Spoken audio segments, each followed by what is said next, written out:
Hi guys, welcome back to Auto Reels, and today we have this beautiful 2024 Ford Ranger Raptor.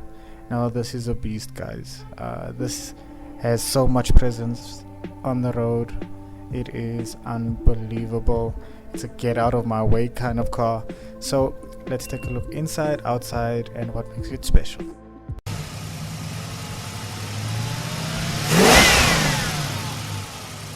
Back, and we're looking at the rear LED lights.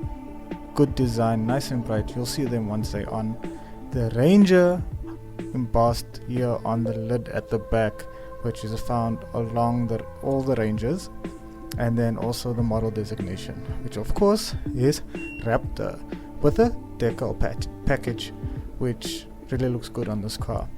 As we go lower, you can see there's a real exhaust. There are two recovery points and a place for your tow hitch to be attached, which is standard. And yeah, from the back it looks really good, this package as standard. And as you can see, this rear 3/4 is a good look for this car. And moving on to the front 3/4, just as good looking. This is a well designed car. It's longer and wider than the normal entry level Ranger, and from the front now you can see this aggression that they've designed into it, starting with the hood. These are non-functional hood scoops, but it adds into the aggression of the front end. Coming onto these matrix LED headlights, which are standard, you can see these protective covers. These are extras. This car is made to take factory made extras, guys, so it's highly customizable. There you can see the front camera, which we'll see the quality is high of these cameras as well. And you will see there's a separation between the upper bumper and lower bumper.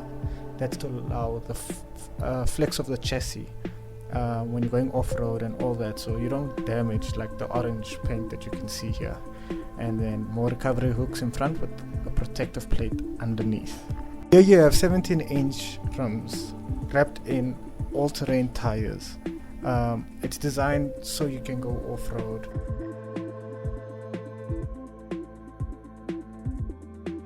So this color is called Code Orange, and you can see with the black rims, it's such a loud color, but it works with such an aggressive vehicle, and it really says get out of my way. So here you have another side scoop there that's not functional, but it just adds to the aggressive looks. And your side view mirror here also has a camera for your 360 camera and a little lamp, which is actually quite bright at night. And as you can see, there are more extras on the windows, protectors, wind deflectors, and more of the decal at the back and the Raptor badge. Now the side profile of this car agrees with the front and the back with the idea of aggression. I'm here and I mean business. But back to some practicality, let's take a look at the load bay of this bakkie.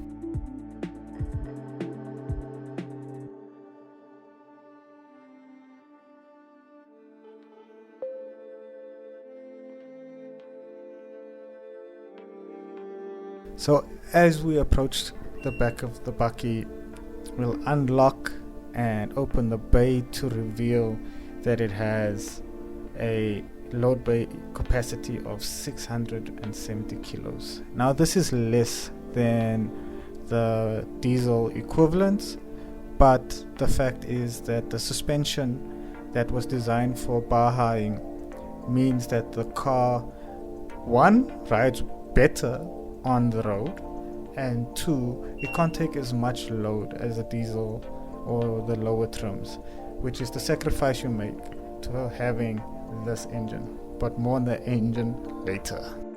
The key, if you've seen my Mustang video, similar key, but it's a good key. It's a good weight to it. It's very simple. I think that's the only utilitarian part about this bakkie. But then open it up and just sidestep. How cool is that with the Raptor cladding when you enter the vehicle? So I said this is a party piece. It is really cool. It's not fixed. You can get this optioned out on your Raptor. Then you see your seat here. They are leather with a Raptor specific embossment there, which is really cool. They are highly adjustable. They come heated. You can change the way that your lumbar support works, which is really cool. And the quality inside is actually better than what you'd expect from a Bakkie, and that's what makes this such a good proposition for a family. It's built to last, but it's also very comfortable. So you can see here the stitching that you find here on the dashboard is really cool. There's a cubby up top and there's a glove box at the bottom, and you also have these cup holders right in front of the air vents, which allows you to keep your drinks cool or warm, depending on how you've got the aircon set up. One thing that I really like to commend Ford about with this car's interior is the tactile quality is really good.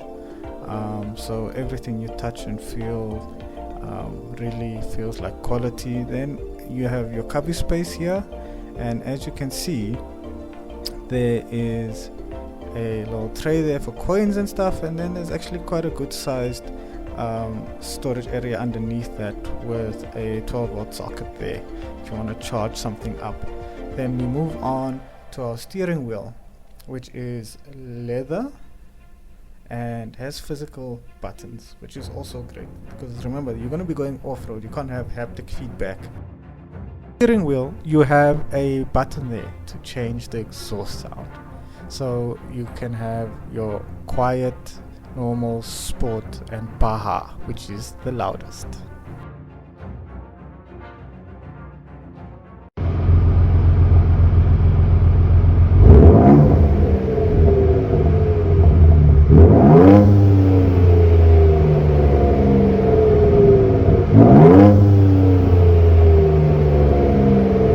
So just behind your gear selector, you have these other buttons that allow you to change the all-terrain response, your parking sensors, and also your automatic stop-start.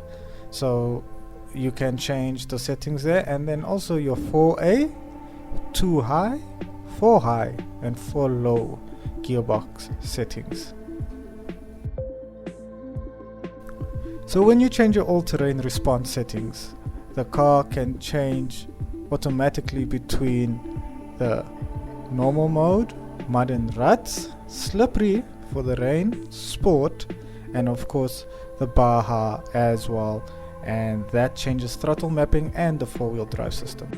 So you can see the suede effect.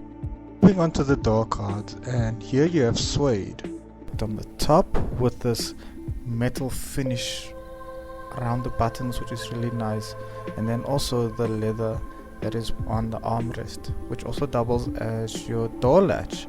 And at the bottom you have some places for cups and a speaker for your 10 speaker B&O system. You can also see that unique way of opening the door.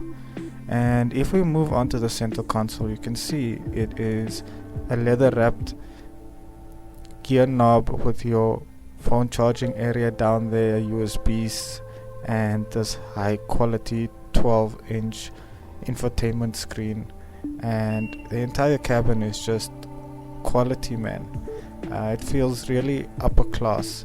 And if you go to the top of the roof liner, you have your lights there, and you also have a sun glasses holder there, which is always a nice touch. And you also have all these auxiliary buttons, so you can option different parts and connect it there, like floodlights.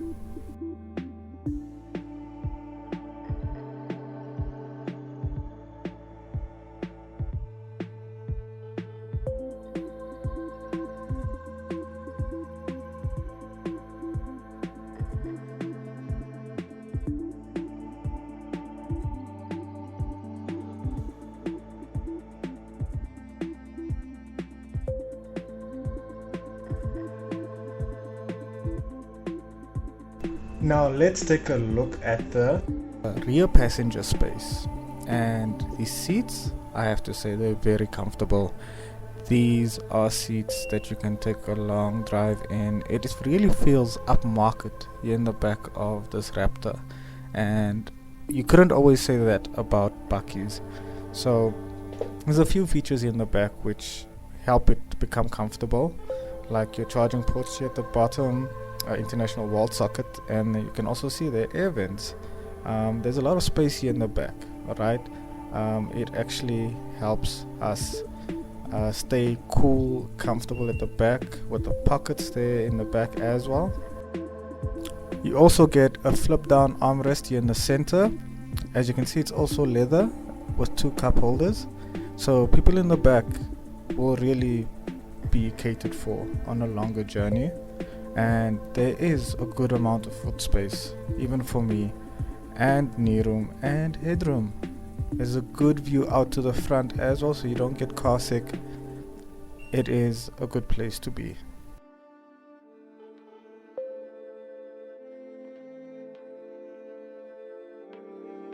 Now let's talk about the piece de la resistance. It is the engine. It is a 3-liter twin-turbo V6 EcoBoost engine, and it puts out 292 kilowatts and 583 newton meters of torque, which is mated to a 10-speed automatic gearbox that also drives all the wheels. Now this is the heart of a beast, guys. The whole reason why it is special is because it's a bakkie with a petrol engine, and a very powerful one at that. This is a fast car, guys. So robot to robot, this thing can take on your GTIs and such. So the recommended selling price of a brand new Ford Ranger Raptor is 1,226,700 Rand. That's starting before any options, and it comes with a 4-year 120,000 kilometer warranty, and the service plans are optional. What does it mean recommended? Well, these are high in demand cars, and not everyone will have stock, so they can upcharge for the privilege of buying it. Now, this car has a lot of road presence, it has a lot of power, and it's unique as a bakkie with a V6 petrol, and it is really fast.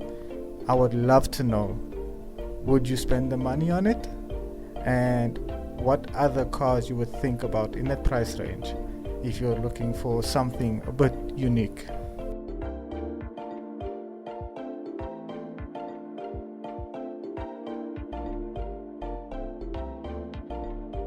Ponder that question.